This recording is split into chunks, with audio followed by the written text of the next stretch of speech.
Aujourd'hui, je veux qu'on parle d'un sujet. C'est une question que j'ai reçue, je vais vous la montrer dans les 2 prochaines secondes, sur les critères de sélection d'un Plex, hein, quand on est en train d'acheter un Plex, quand on est soit notre premier Plex ou un deuxième, un troisième Plex.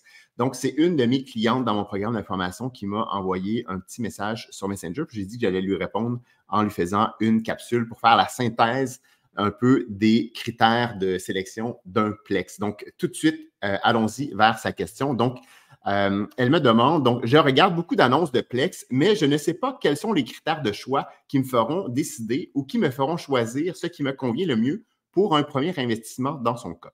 Je cherche des quadruplex ou des triplex, je regarde la ville qui lui intéresse, où je veux acheter, je regarde les revenus annuels versus les dépenses annuelles, incluant l'hypothèque. Donc, jusque-là, tout va bien. Mais on dirait que je suis noyé dans la mare, finalement, de toutes les informations, dans la mare de toutes les Plex qu'il y a à vendre et je n'arrive pas à me décider sur quel choix m'arrêter pour faire des offres d'achat. Et là, je pense que c'est le cas de beaucoup de personnes. Hein, et il va falloir faire cet exercice-là plus tôt que tard, quand on est en train de décider où est-ce que je vais investir, dans quel type d'immeuble, quel logement. Et là, une fois qu'on a déterminé ces critères-là, bien, parmi tous ceux qui sont en vente, est-ce que ça vaut la peine? Est-ce que ça n'en vaut pas la peine? Donc, on va discuter de ça pendant 20-30 minutes ce midi. Donc, écrivez-moi, avant que j'aille un peu plus loin, ça serait quoi votre critère numéro 1 à vous pour acheter un immeuble? Votre critère, est-ce que c'est un critère financier? Est-ce que c'est un critère de localisation? Est-ce que c'est un critère d'âge? Donc, ça serait quoi votre critère? Laissez-moi le savoir dans les commentaires. Je suis curieux de vous entendre avant que j'aille un tout petit peu plus loin. Donc, et moi, je me suis posé ces mêmes questions-là, hein, il y a 15 ans, pratiquement jour pour jour. Donc, quand j'ai fait l'acquisition de mon premier Plex. Et vous allez voir que tout au long de ma présentation, j'ai mis des critères génériques, mais les critères ne peuvent pas être bons pour tout le monde. Il va falloir vraiment les personnaliser. Par exemple, moi, il y a 15 ans, en 2009, je cherchais un Plex proprio-occupant.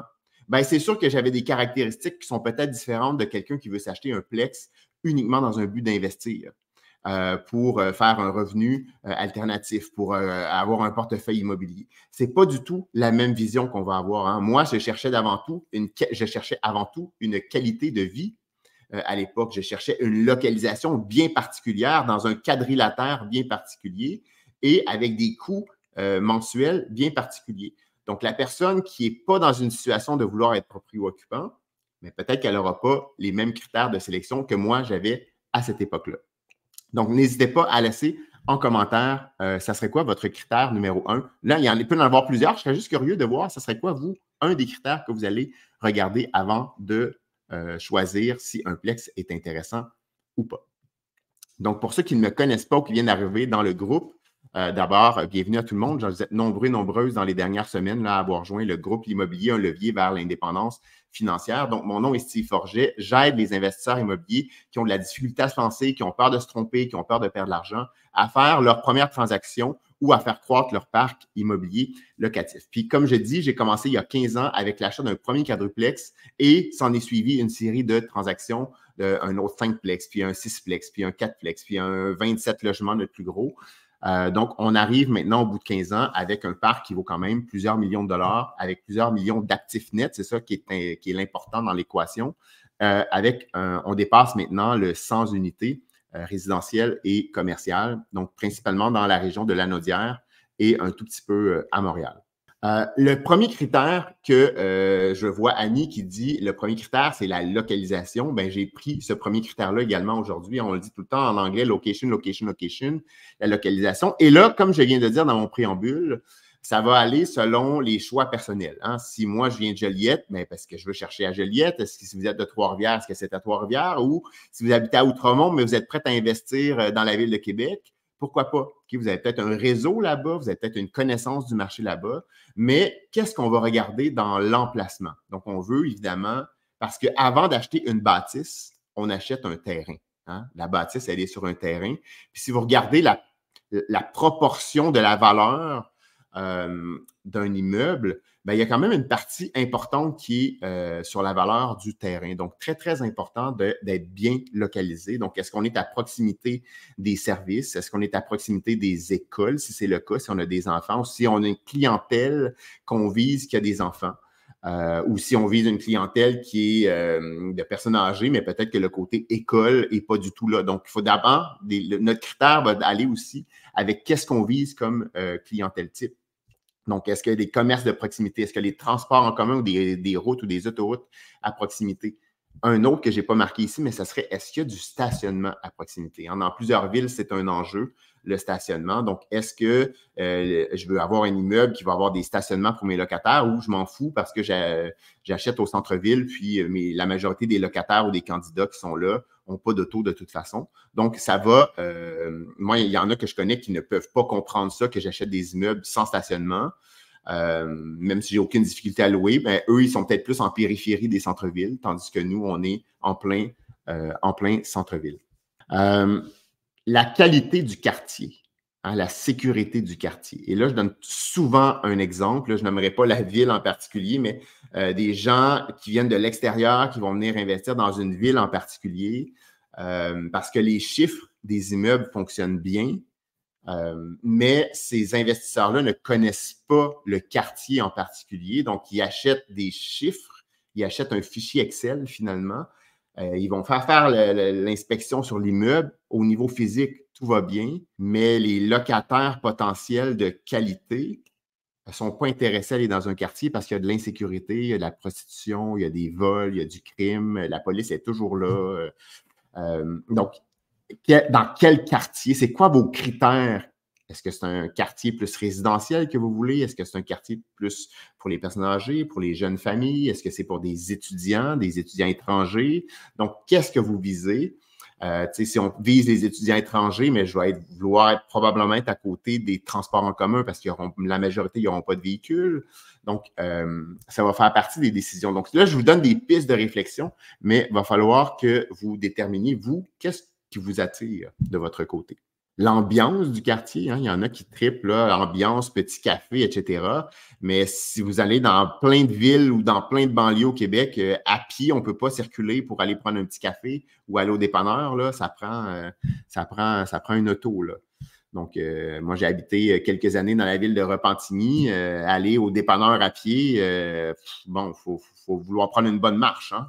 Donc, ça va dépendre. Il y a peut-être des villes que vous allez exclure. Dire, moi, je vais avoir un quartier qui est plus accessible, plus actif par le transport actif. Bien, on va venir d'éliminer pas mal de plusieurs endroits, là.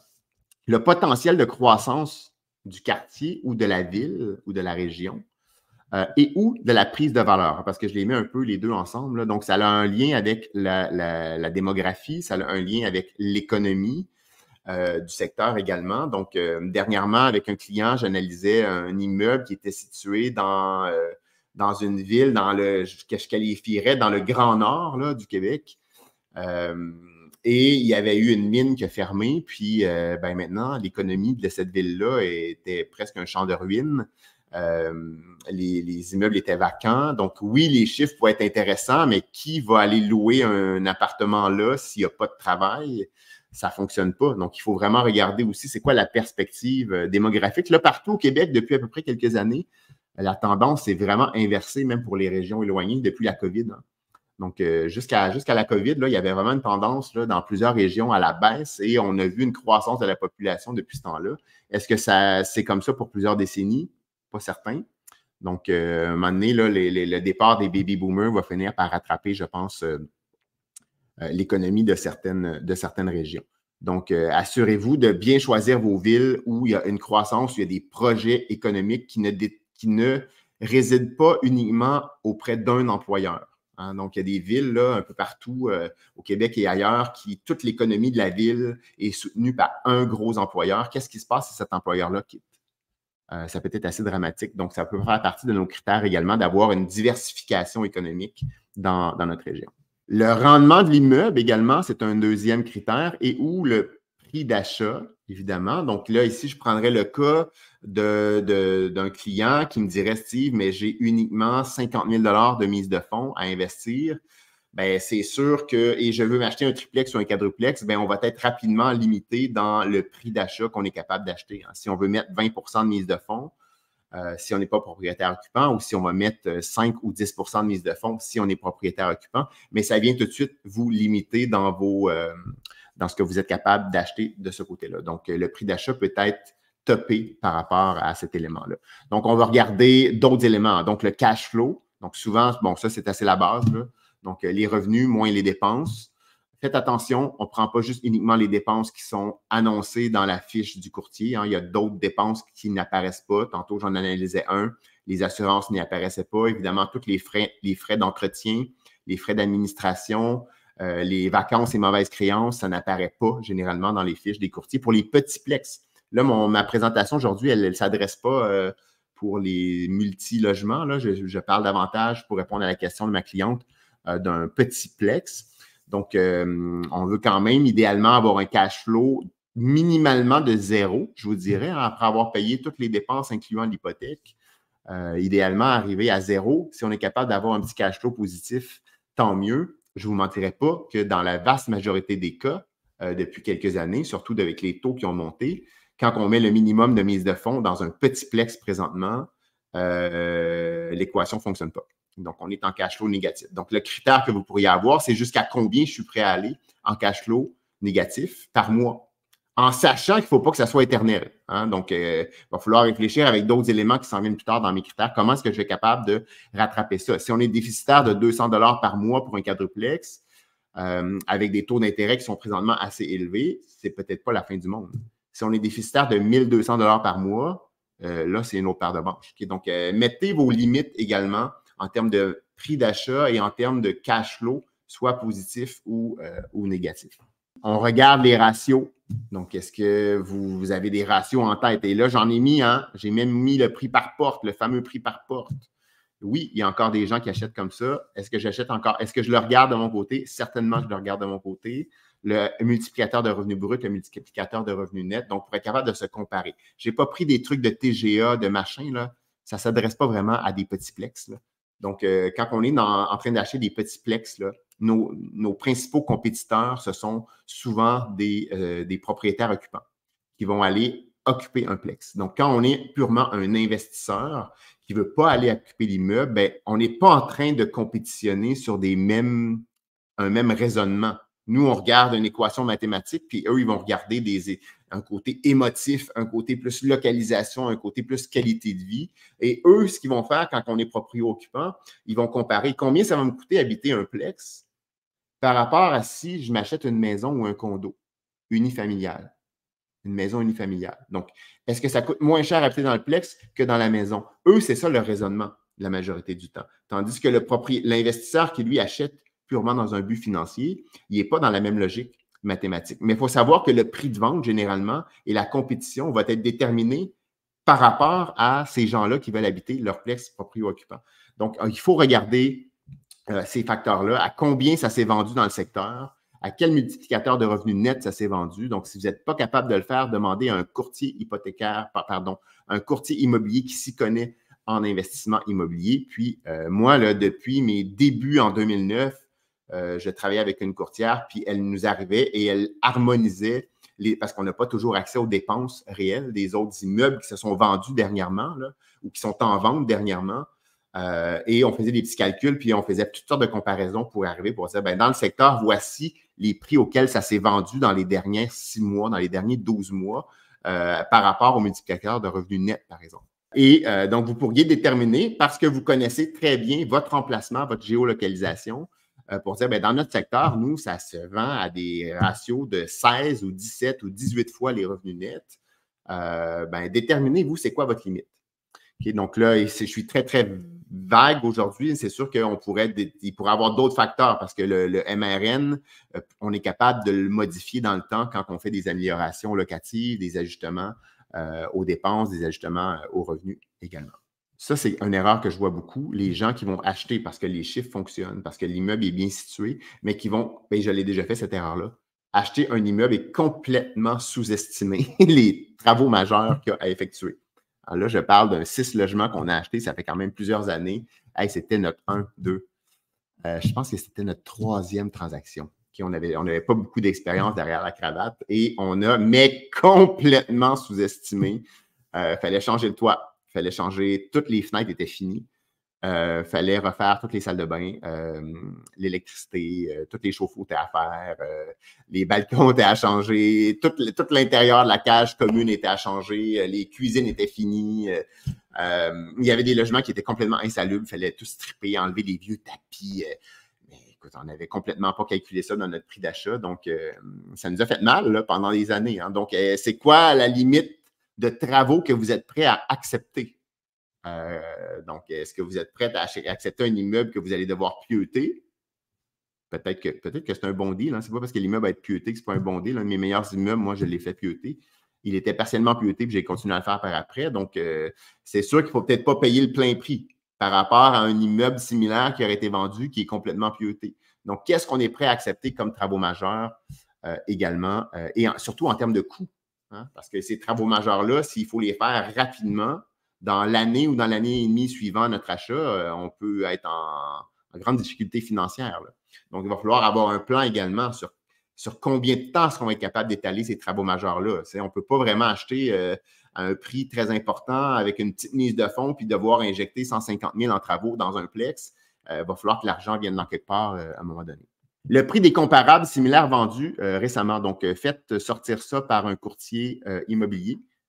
Ou par un évaluateur que vous connaissez. Donc, ça leur prend quelques minutes, puis ils vont vous sortir des comparables vendus dans, par exemple, les derniers 6 mois ou la dernière année pour que vous fassiez une tête sur combien ça vaut. Okay, donc, ça, c'est extrêmement important. Là, je pense que c'est un des critères les plus importants, être capable de rapidement savoir, avant même de faire une analyse là, de revenus-dépenses, combien ça vaut cet immeuble-là dans mon quartier. Vous savez que ça se vend à 450 000 puis que vous en envoyez un qui est en vente à 400 000.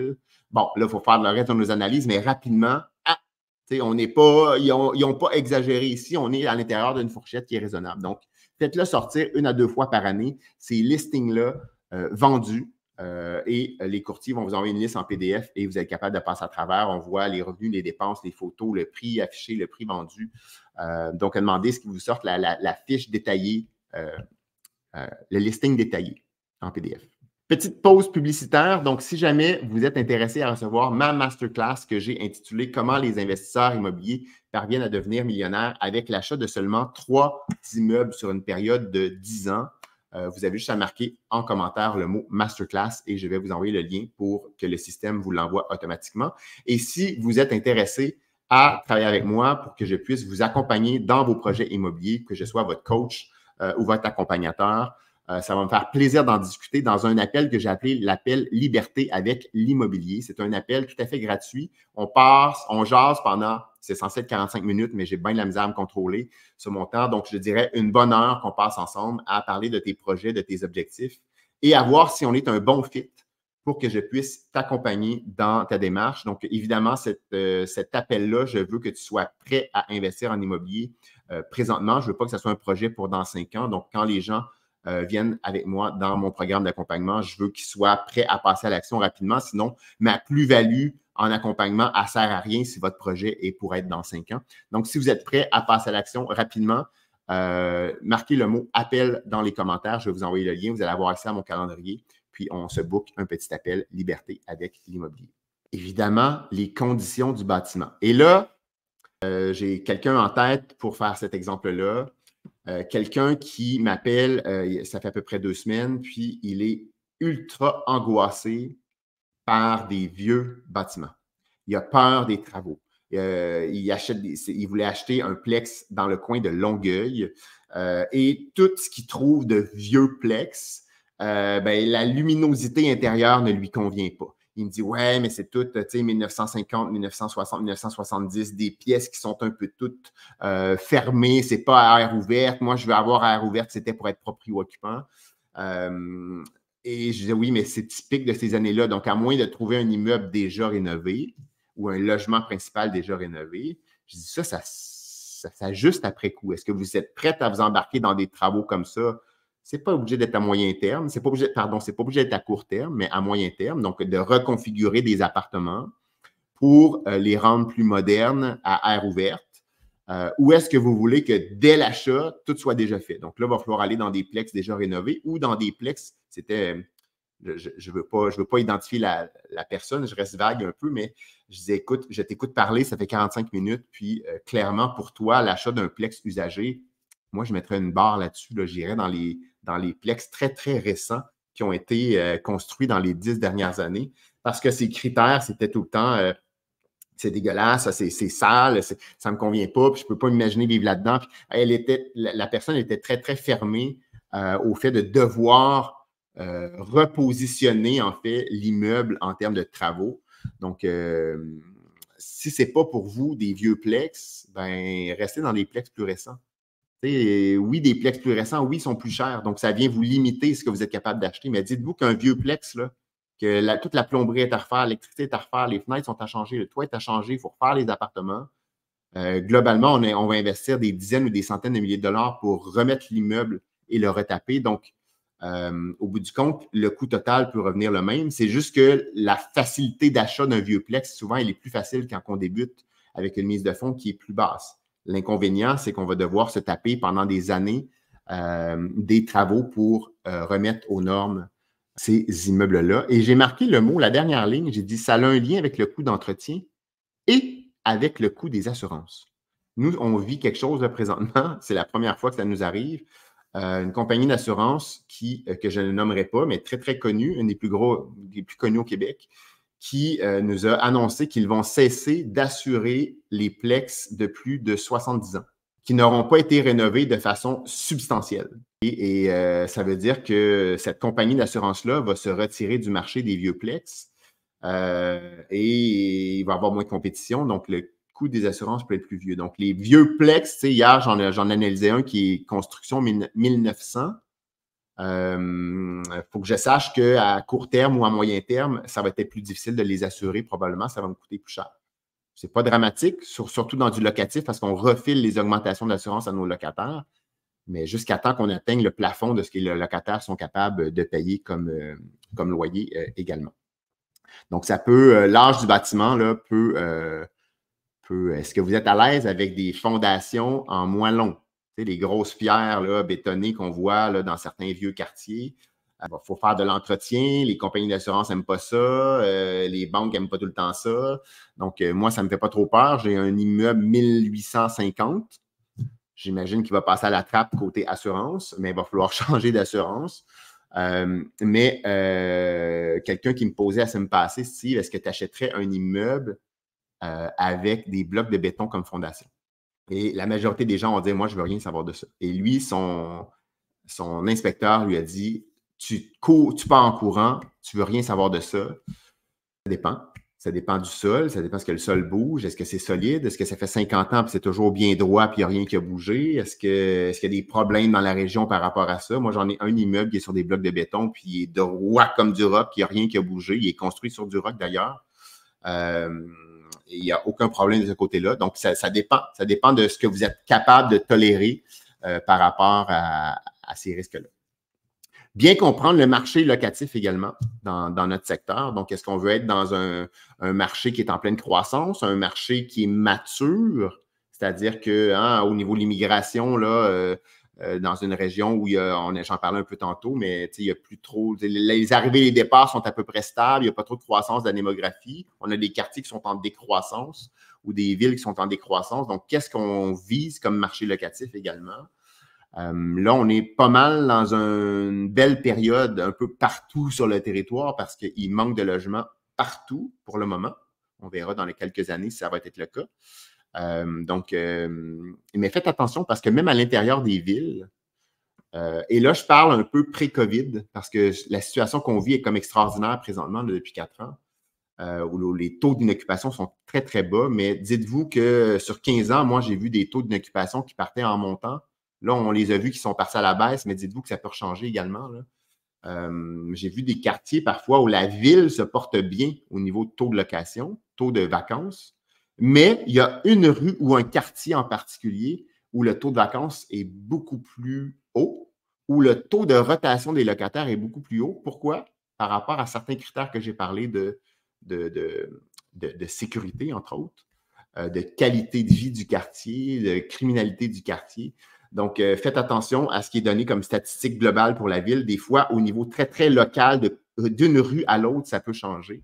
Donc, faites vos petites enquêtes là, vraiment pour devenir l'expert d'un quartier bien en particulier. C'est quoi la demande pour les logements et quel type de logement?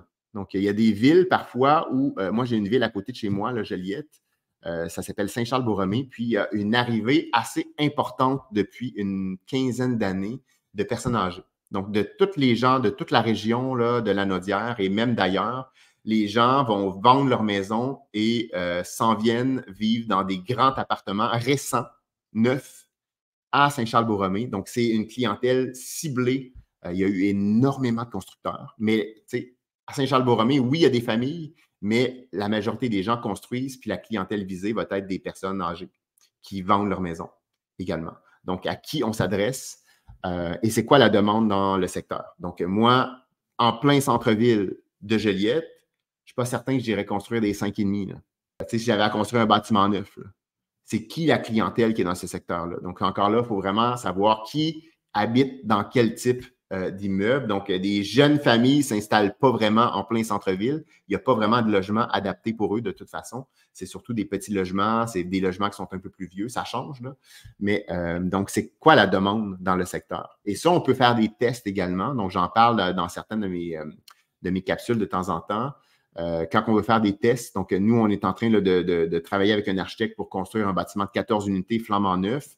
Et j'avais déjà donné l'exemple. Donc, on a fait des tests. Hein. Ça va être des appartements de 500 pieds carrés, sans stationnement, 3,5. Donc, c'est des petits 3,5, tout équipés, super bien situés, pas de stationnement. Est-ce qu'il y a une demande pour ça? Donc, on fait des tests. Là. Vous mettez des fausses annonces sur Kijiji, mettez des fausses annonces sur Marketplace, testez le marché pour voir s'il y a une demande pour ça et tester les prix également pour voir si les gens vont être intéressés. Donc, vous pouvez aussi, hein, moi, il y a des gens qui vont me dire, j'achète uniquement des 4,5. Je ne veux pas avoir des 3,5 puis des 2,5. Il y a trop de rotation. Faites attention, ça, c'est une fausse croyance qu'on va avoir en tête. Ce n'est pas tout à fait vrai. Moi, dans nos 3,5, on a énormément de stabilité. Même dans les 2,5, dans certains cas, on a des grandes stabilités, des gens qui sont là depuis longtemps. Je vous dirais qu'il y a des gens dans les 3,5, moi, je rêve qu'ils quittent parce que ça fait des décennies qu'ils sont dans leurs 3,5. Donc, est-ce que j'ai plus de rotation dans mes 3,5 que mes 4,5? Personnellement, non. Okay, donc, faites attention à ça, mais c'est peut-être pas généralisé partout. Donc, on s'informe auprès des autres investisseurs. Moi, des 3,5, là, ça s'adresse à tout le monde. Hein? Ça s'adresse à l'étudiant, ça va s'adresser à des célibataires, ça va s'adresser à des couples, ça va s'adresser à des personnes âgées, à des gens qui viennent de se séparer. Donc, 2,5, 3,5, il y a une grande demande pour ça. Donc, posez-vous la question, quel type de logement je veux avoir? Le 4,5, oui, on attire des familles. On peut attirer des personnes seules qui vont travailler. On peut attirer des colocs également. Donc, restez pas fermés par rapport à ça, mais posez-vous la question. Quel genre d'immeuble vous voulez avoir puis quel genre de clientèle vous voulez obtenir? C'est quoi la concurrence que vous avez autour de vous? C'est quand on veut établir quel type de logement je veux avoir. Et là, je vous donne un exemple qui remonte à il y a quelques années, juste pour vous montrer à quel point le marché, souvent, ça change. Je remonte à il y a 8 ans. Donc, je remonte à 2016. 2016, là, dans la Naudière, c'était le début du boom de la construction d'immeubles locatifs neufs. 2015, 2016, 2017. Donc, on a vu des nouveaux concurrents arriver avec des immeubles récents, neufs. Il y en a qui offraient des garages, planchers chauffants, foyers. Donc, et les prix étaient assez bas, là. Je vous dirais, c'était à 800, 850 pour des appartements neufs à l'époque. Là, on est loin de ça maintenant. Mais nos appartements usagés, les gens disaient, mais là, Steve, pour ton appartement usagé à 750, je peux en avoir un neuf à 825, je m'en vais. Donc, on a vu un écrémage des bons candidats qu'on avait qui partaient dans des immeubles neufs. Et j'ai même eu des cas, moi, où on a dû, dans plus qu'un immeuble, hein, on a dû baisser pour être capable de relouer. On baissait le prix de nos appartements. Donc, regardez aussi c'est quoi la compétition que vous avez autour de vous pour être capable de déterminer vos critères d'achat.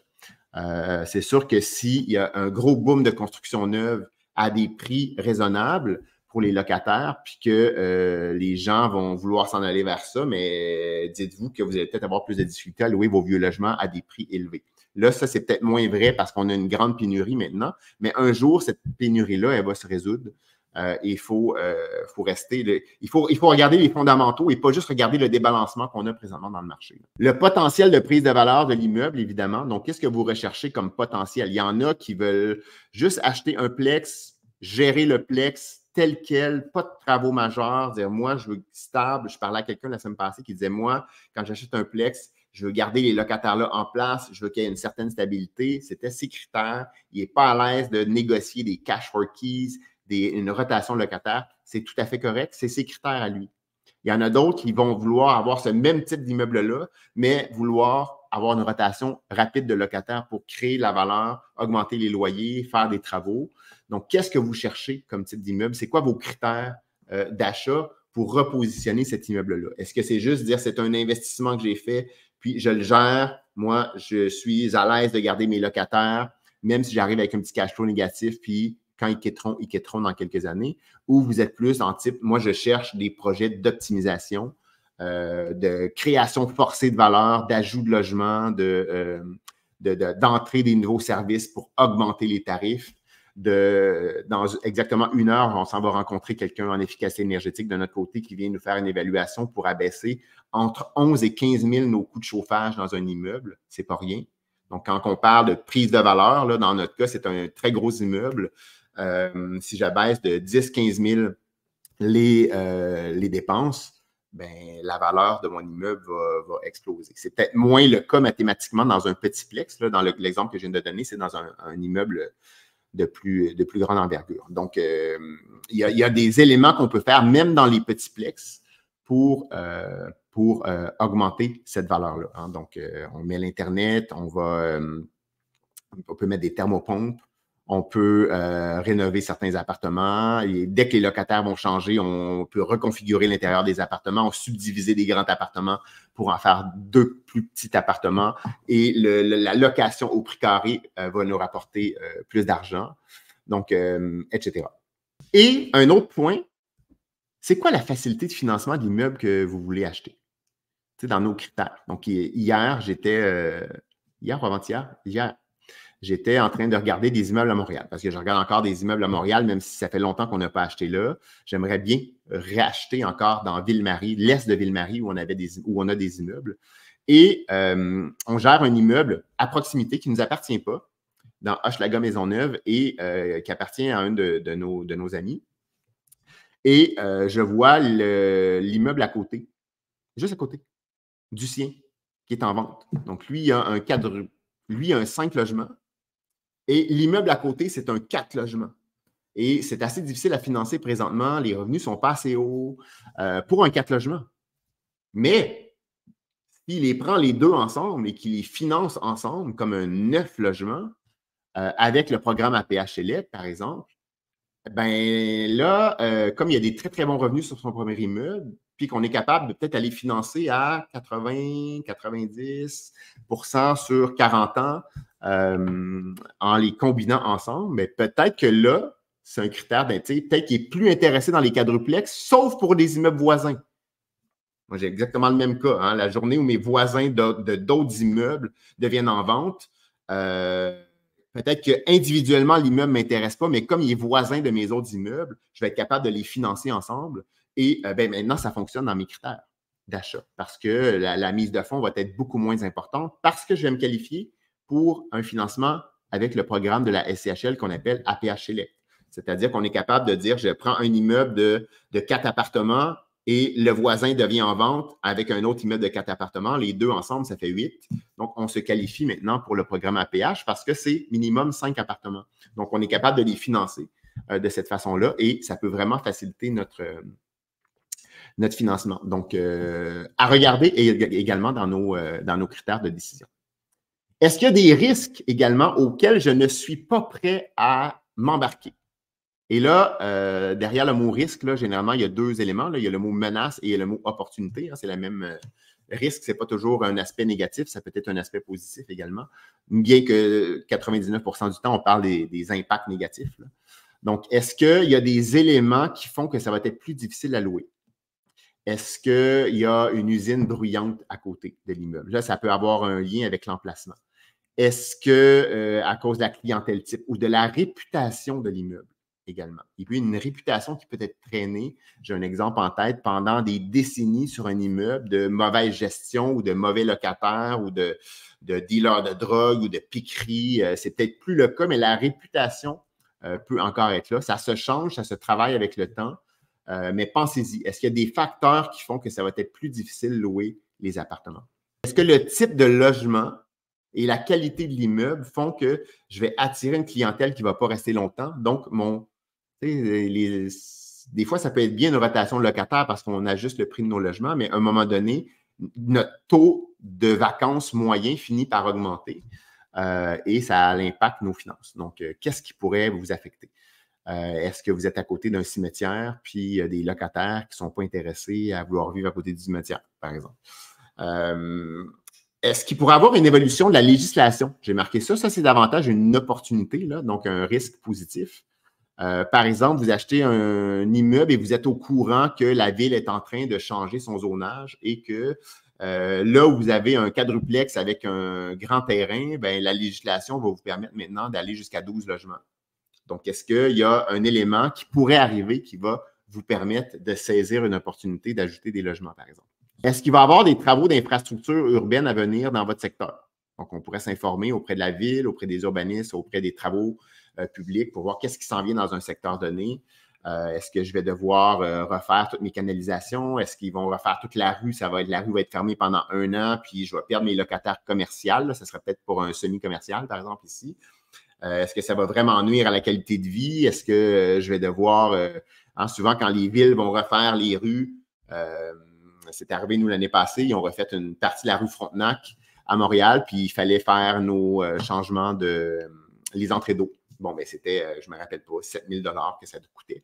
Donc, qu'est-ce qui s'en vient dans le secteur? Parce que ça peut engendrer des coûts supplémentaires, parce que c'est quand la ville le fait qu'il faut le faire, parce que sinon, si vous le refaites dans 5 ans, il va falloir recasser le trottoir, recreuser. Donc, il y a un timing pour le faire en même temps que la ville, là, pour éviter des coûts.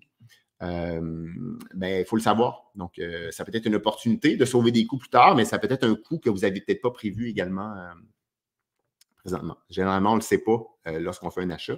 Donc, on essaie de s'informer pour voir qu'est-ce qui se passe. Est-ce qu'il y a eu un décès? Est-ce qu'il y a eu un suicide, un décès violent, un meurtre? Ou est-ce qu'il y a eu un suicide dans l'immeuble?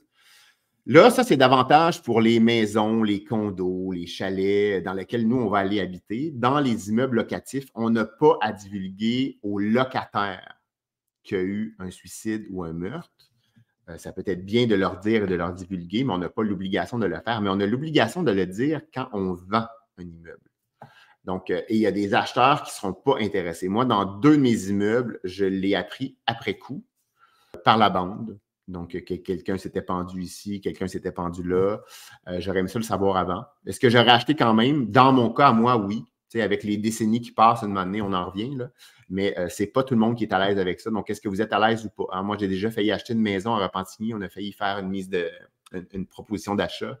Et le prix était intéressant, mais parce que le fils de la vendeuse s'était suicidé dans la propriété. Donc, est-ce que vous êtes à l'aise à ça? Est-ce que ça va être plus difficile à revendre? Donc, il faut établir vos critères. Donc, il y en a, moi, qui me disaient, je veux rien savoir d'avoir un immeuble à côté d'un cimetière. Moi, je m'en fous de mon côté. Donc, dans mon critère à moi, pour moi, mais il faut que je sois conscient que si pour moi, j'ai aucun problème à vivre devant un cimetière, c'est peut-être pas le cas de ceux qui vont vouloir acheter ma maison ou mon plex dans quelques années quand je vais vouloir quitter. Donc, qu'est-ce que vous êtes prêt à... Donc, souvent, le prix pourrait être plus bas à l'achat et le prix de revente plus bas parce que vous allez peut-être avoir moins de compétition pour votre propriété. Est-ce qu'il y a eu des contaminations? Est-ce qu'il y a contamination ou est-ce qu'il y a risque de contamination? Et ça, même si ce n'est pas exigé de faire des vérifications. Souvent, les banques vont le demander, je pense, à partir de 7 logements et plus, qui vont demander des questions environnementales. La SCHL va le demander aussi, je pense, à partir de 7 logements et plus, ou 8, là, je ne me rappelle plus, je pense que c'est 7. Mais même si ce n'est pas exigé pour les plus petits immeubles, qui vous dit que la réglementation ne va pas changer dans 10 ans, dans 15 ans? Et peut-être que maintenant, ça va être dans certains quartiers à Montréal, là, aller dans Rosemont, là, aller dans La Salle, dans Verdun, il y a plein de quartiers avec des anciennes usines où le sol est contaminé. Là. Mais on ne le sait pas lors de l'achat, mais si on le découvre plus tard, parce qu'on n'a peut-être pas fait nos vérifications après l'achat, mais ça peut être un sérieux casse-tête. Quelqu'un à qui je parlais dernièrement, qui avait acheté un 5 logements à Montréal, puis il a découvert qu'il était sur une ancienne carrière, un ancien dépotoir, c'était une ancienne, j'ai juste le mot brûlerie dans la tête, là, on brûlait des déchets, puis le sol est contaminé avec des métaux lourds. Il ne savait pas lorsqu'il a acheté. Là. Pourtant, c'était connu que c'était un ancien dépotoir. Et là, maintenant, c'est connu, c'est fiché, c'est dans un registre, donc c'est presque impossible à revendre son immeuble, à moins d'avoir une grosse baisse sur le prix. Donc, vaut mieux faire nos petites enquêtes avant. Donc, qu'est-ce que vous êtes prêt à accepter ou pas par rapport à vos critères? Donc, je pourrais en avoir d'autres. Je n'ai pas vu s'il y en avait d'autres qui avaient mis des commentaires, mais n'hésitez pas après coup là, à me rajouter des commentaires. Je serais curieux de voir ce serait quoi vos critères à vous. Est-ce que j'en ai oublié ou pas? Donc, et là, il faut vraiment les personnaliser à chacun. Si je vous donne l'exemple de mon premier immeuble que moi, j'ai acheté, donc moi, je voulais que ça soit dans l'arrondissement Ville-Marie à Montréal, dans l'est de Ville-Marie ou dans l'ouest d'Hochelaga-Maisonneuve. Ou Plateau Mont-Royal. On était pas mal à l'époque, là, donc Plateau Mont-Royal et une petite partie de Rosemont. Donc, on était là dans le coin inférieur droit, là, sud du Plateau Mont-Royal, Rosemont, Hochelaga, et on était dans ces 4 arrondissements-là. On voulait être à proximité, à peu près à 10-12 minutes à pied maximum d'un métro ou d'une ligne d'autobus qui nous emmène rapidement à un métro. Non, mais nous, notre critère, c'était le métro. On voulait avoir une cour arrière ensoleillée. Donc, moi, c'était un critère qui était bien, bien important. Donc, je m'en allais habiter dans un plex. Je voulais avoir une cour qui soit positionnée sud. Donc, pour ne pas être complètement à l'ombre toute la journée.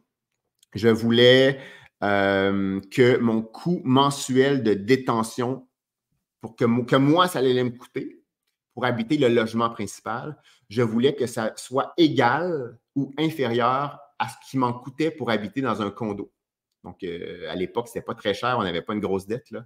Mais mettons 800 $ par mois. C'est ce que ça me coûtait pour habiter dans mon condo à l'époque. Ça semble ridicule maintenant, là, mais c'était ça que ça nous coûtait, l'hypothèque, les taxes et tout. Là. Et je voulais que ça me coûte ça ou moins par mois pour habiter dans mon quadruplex. Mais j'avais une meilleure qualité de vie. Je voulais avoir un balcon, je voulais avoir une cour, je voulais avoir un garage. C'était mes critères. Et je voulais être dans un arrondissement en particulier. Que ce soit un immeuble récent, que ce soit un immeuble usagé, ça ne nous dérangeait pas. Même des immeubles dans les années 1800, ça ne nous dérangeait pas. Des immeubles avec des fondations qui bougent, c'était pas si grave que ça, on aurait pu les faire pieuter. Donc, nous, on était beaucoup dans le milieu qu'on cherchait, la proximité d'où on habitait déjà. J'ai acheté sur la rue d'à côté, d'ailleurs, et sur un coût mensuel par mois. Et c'est exactement ce qu'on avait trouvé donc, de ce côté-là. Donc, il faut vraiment déterminer qu'est-ce qui est important pour vous et vos associés ou votre conjointe, si c'est le cas. Asseyez-vous ensemble, puis réfléchissez à ça et discutez-en avec vos professionnels de l'immobilier. Par exemple, si vous travaillez avec un courtier ou une courtière immobilier spécialisée dans les plex, la personne, ça devrait être une des premières choses qu'elle va vous demander. Vous faire travailler sur vos besoins, vous faire réfléchir sur ces besoins-là, sur vos critères et vous fixer vos limites. Et c'est bien, dans certains cas, de visiter un peu à l'extérieur de nos limites, là, que ce soit financière ou pas, pour se faire une tête. Mais on essaie, il ne faut pas rester accroché à ces principes-là. Hein. On ne trouve jamais le projet parfait, là, mais essayez de déterminer les critères les plus importants et faites des visites et faites vos offres d'achat à l'intérieur de vos critères de ce côté-là. Merci beaucoup d'avoir été là. Donc, si vous avez des questions comme ça, n'hésitez pas à me les envoyer par email, par Messenger également, peu importe la plateforme sur laquelle vous m'écoutez. Puis, moi, je prends des captures d'écran, puis ça m'inspire comme la journée d'aujourd'hui. Donc, ça m'inspirait une petite capsule pour répondre aux questions d'une cliente. Donc, merci beaucoup. Je vous souhaite une super belle semaine.